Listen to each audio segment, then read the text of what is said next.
Happy Halloween and welcome back to some Animal Crossing New Horizons.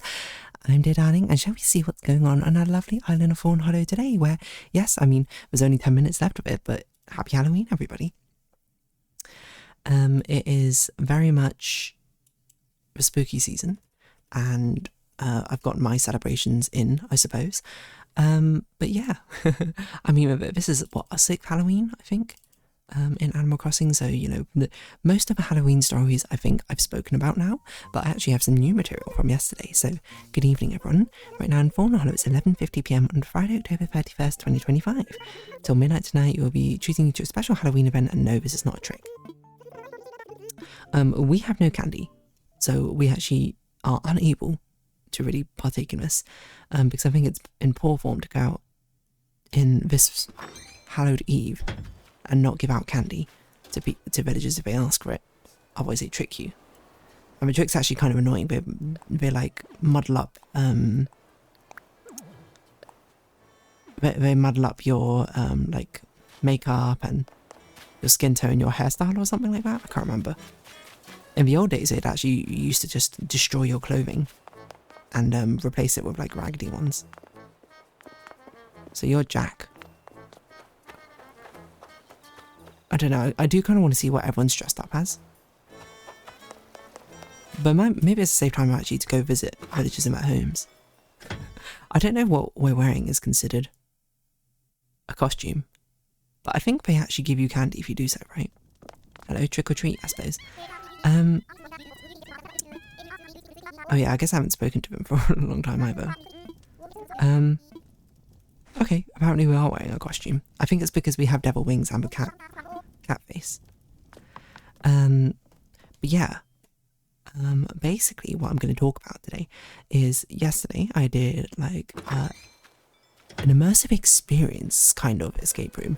Not like a fully full immersive experience one, but one that was pretty fun. It was basically this company which is escape rooms in London. They're generally more like horror themed escape rooms, but it was a company that I've never done before, because if you don't know, I've done like so many different escape rooms. What are you dressed as, Vivian? I can't really tell. You're a devil witch, I think. But I've done an absurd amount of escape rooms before. You're just in a suit, Raymond. Does that count? What? You didn't do anything.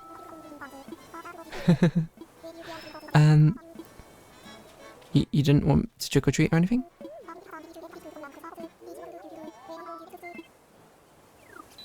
Trick or treat. Oh, okay. Well, it's a good thing Phoebe gave us some candy. I was just surprised that you were so chill and didn't chase after us, to be honest. But we don't really need these furniture items. I think we've done it like 2 years ago or something. 2 years ago, 5 years ago. But yeah, so this company does like mainly horror themed escape rooms. But for Halloween, they were doing these special versions of these horror themed escape rooms, which basically had a surprise, as they described in them. And the surprise was essentially that there were live actors, or I should say actor, in the escape room too. So there are different options. Like one was like a butcher, like a cannibal butcher. One was like haunted asylum, and there was another which was like a witch's cult or something. The one that we did though was a haunted toy store. So you can imagine it's full of dolls and that sort of thing. But yeah, it basically, you know, we entered the room and it was like pretty dark and the lights like flickered, and the person there basically explained what was going to happen, like rules and etc, etc, etc. It's all very standard escape room stuff. And then she, you know, it was like good luck, and she closed the door. And then literally we were just like, all right, let's get into it, let's start seeing what's going on. There was the live actor was literally hiding behind the counter or something and jumped out and like went boo and scared us all. And I was like, this is brilliant. If that's a sign of things to come, I think that's great. And then they just sort of like laughed and left. They basically just wore like a very creepy clown mask, and I'd say, and then they basically were free to enter and exit rooms So it was actually different from other rooms. I assume both the exit and entrance were open at all times. Maybe not always the exit, but the entrance was always open. People would come and leave, and that's essentially what happened. Like as you go around solving the room, this clown person who I called Yahaha because of the way they laughed. Sounded like a Yahaha. Because I think I just asked, do you have a name? What should I call you? And then they just went, yeah, or something. And I went, cool, I guess I'll call you Yaha. But yeah, that's basically it. Like, they just popped in and out to, like, spook people. And it was actually very, very cool, I would say. Was it that spooky? No, not really. Well, in my very biased sort of viewpoint. Not to say that I don't get scared by things, but this sort of thing I didn't find particularly scary, at least. I don't know if there's any point in me clearing up the weeds, because the weeds actually do look quite good up here, but whatever. But yeah, I'm trying to think what else they did. So there were hints in the game which you could ask, and I'm going to be honest, we definitely needed quite a few hints. It's not, I think, flow-wise, I would say it's not my favourite escape room, mainly because everything feels very sort of, not disconnected, but I think probably the way I'd put it is it's hard to link up clues you get and when you need to use them, which I think the best escape rooms have like are basically constant back-to-back eureka moments where you see this and be like, oh, this makes sense, we needed something like this over here. But with this one, they were like, I think it's exasperated by the fact that there were like 6 or 7 4 places to use a 4-digit like number lock, which essentially just meant that a lot of the time we got a 4-digit number lock and a 4-digit number for a code, and we're like, okay, let's try on every single one to try and figure out what it opens. But that's a minor gripe I have with it. It was probably on the harder scale because of that, but it did do something which was very cool. So it was a 2-parter escape room, as in it had like 2 rooms, and it was actually a very rare situation. Well, you suddenly notice who you're talking to, but there are many clues which required things on both rooms to do so, because I think most other times I've had multiple rooms is once you go to the next room you don't actually need to engage with it again for the other clues. But I actually did like quite a few of the puzzles. Again, my only gripe with it was like it was very unclear, like once you got something where you were meant to use it, in my personal opinion. Your mileage may vary. But yeah, the live actor basically just popped in and out doing like spooky, scary stuff, and because we needed hints, they often came in to give us hints. Like we had someone on like the speaker as well, like watching us, observing us, and we could like ask them directly to be like, hey, what do we do here? And they would give like a typed out hint. But in usual fashion with escape rooms, it's a bit hard, I think, for a person who's overseeing to actually figure out exactly what's going on. Because they can only see so much, they can only hear so much, and that essentially means that there's a bit of a limited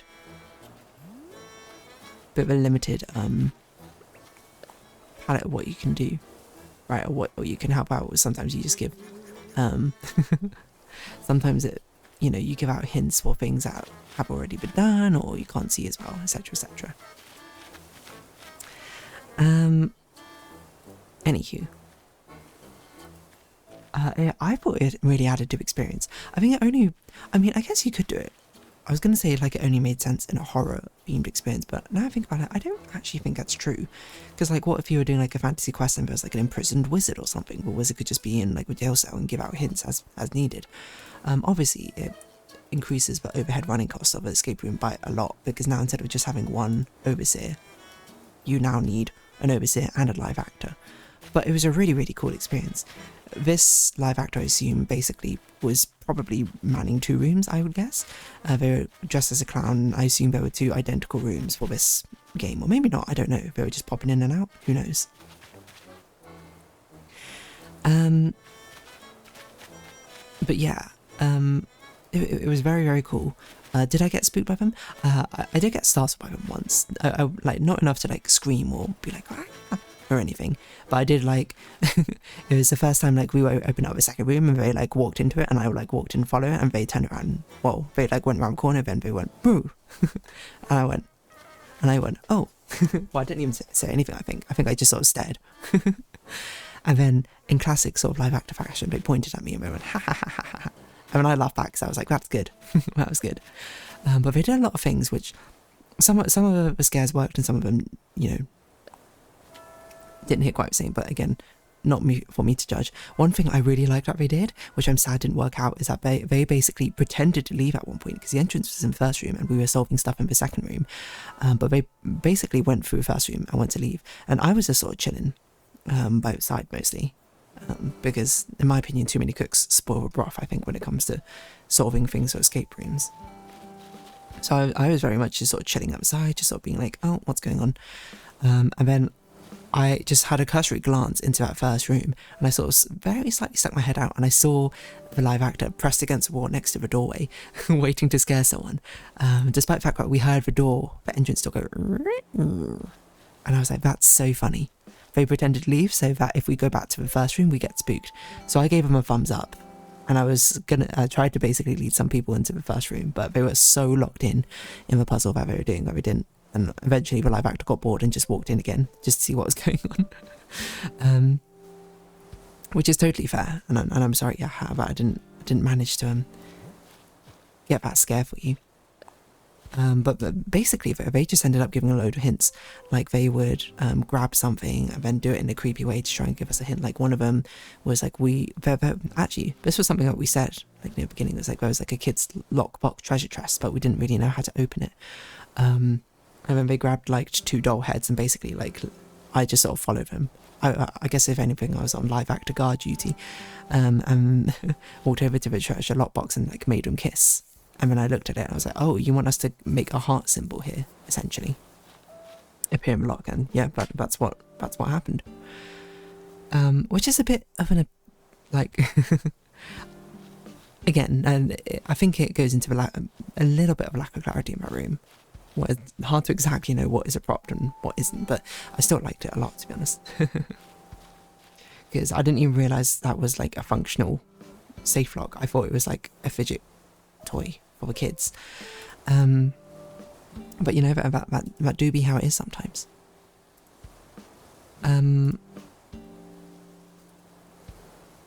Yeah, what else was I going to say about this?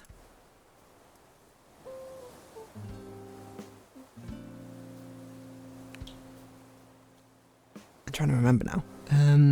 What else they did? They would like peer over people's shoulders and then you turn around and be like, whoa.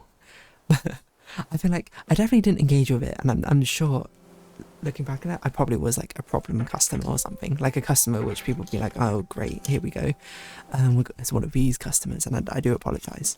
It wasn't my intention, but you know, I was just sort of like, I guess, I was like, this is the way I'm trying to engage with horror room for fun. So I just realised I didn't take my medicine, so I'm taking some medicine now.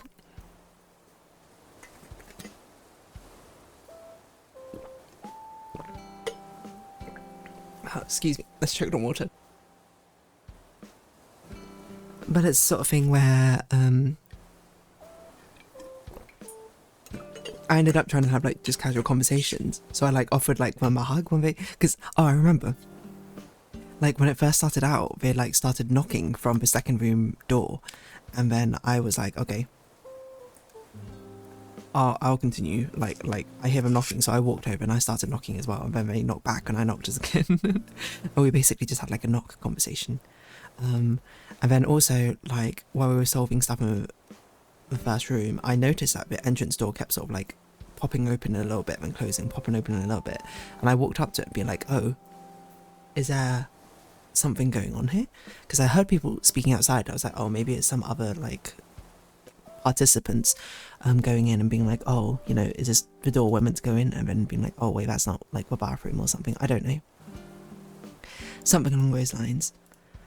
And then like I can't remember if like it popped open, then I held it and then opened it and I saw just a clown person there, and I was like, oh, hello. And then I greeted them and I was like, you want a hug, you know, like how I normally greet people. And then I was like, wait, we probably can't touch us. So I was like, okay, I'm gonna give you an air hug, if that's okay.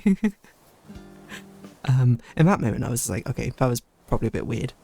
Not like, it's not like I cringe at it or anything. Like obviously it was not as smooth as it could be, but like I kind of forgot in the moment. Anyway, I felt like we got a bit of rapport going towards the end. I remember I was speaking to him and I was like, I don't know why I did it. I honestly, sometimes in these things, I just sort of say things just to try and be funny, I guess. I'm trying to be a jokester when I shouldn't be. I apologise, which you probably wouldn't expect from me. But, being a jokester, I mean. I remember I was speaking to him and we were just sort of watching, like, someone else, a friend, basically do a puzzle. And I was just like, so, you got any favourite artists? You more of a Taylor Swift, Sabrina Carpenter, Chappelle Roan? Or I didn't even realise I was speaking to him at first, and we were like, so then they were just like, me? And I was like, yeah. And I was like, who's your favourite musical artist? All credit to this live actor for not breaking character at all. Like, they could have like thrown him a town and just be like, okay, you know, I'll answer this joke question, or will be answer. But instead just pointed to someone else in the group.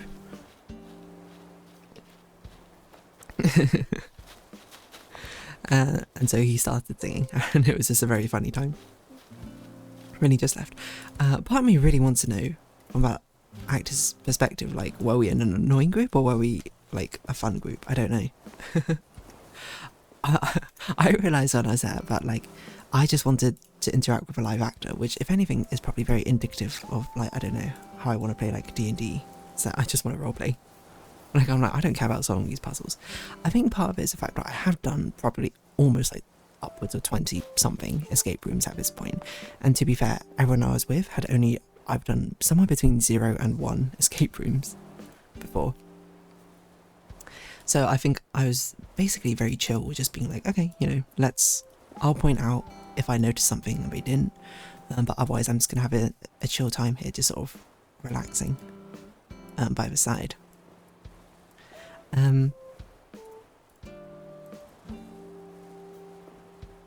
Yeah, so that's me. I would love to have seen what the other ones were, because I remember when we were in the lobby room waiting, we saw someone exit a room who had like a full, like a Texas Chainsaw Massacre psycho, like he had a hockey mask, a chainsaw, like in a tank top, and like the tracksuit like tied at the middle. And I was like, whoa, that's pretty cool. I don't know what the others would have been like, because I didn't see any of the live actors from the other two. Didn't see like a witch crawling about, or the other one would have been, I don't know, a lost child or something. Either way, genuinely it was a very, very cool experience, and I would love to do more things like that. If anything, it makes me want to go to a haunted house, because in that thing you're just kind of, well, you're not really interacting with the actors. I guess they're interacting with you, and then you don't need to solve puzzles necessarily. So you're like, the entire point is to gauge with the actors. But also, I wonder if I'm going to be like a very annoying customer. So come in, like, it's not like I won't get stabbed. Like if they jump around the corner and go brah, I'll probably be like, whoa. But I probably laugh a disproportionate amount in these haunted, like, sort of scary things. Compared to the average person. Because I don't know, but while things are going on, while everyone's sort of focused on solving one puzzle, you know, I don't think this was one which had many parallel puzzles going on. I think there were definitely a couple parallel puzzles, not too many though. I remember I was just sort of like walking around, I was sort of like singing and dancing. And bear in mind, I was in full Halloween costume for this, and I was a plague doctor, so I had like a mask on my face as well. So basically no one could hear me all that well. I can't imagine what that experience must have been like for the live actor, and I apologise if they're watching. But I had a great time, so that's that. Anyway, you got anything to say, Jack, now that Halloween's over? Oh yeah, that's that. So, I guess, if you have been watching, it's been Animal Crossing New Horizons. I've been dear darling. Likes, comments, subscription, shares, greatly appreciated. Socials, Discord down below. Hope to see each other again, but for now it's our farewell. So until next time, bye for now. I forgot to wave. Wait, no, I should do it as a horn. Hold on, let's do it again. Bye bye for now.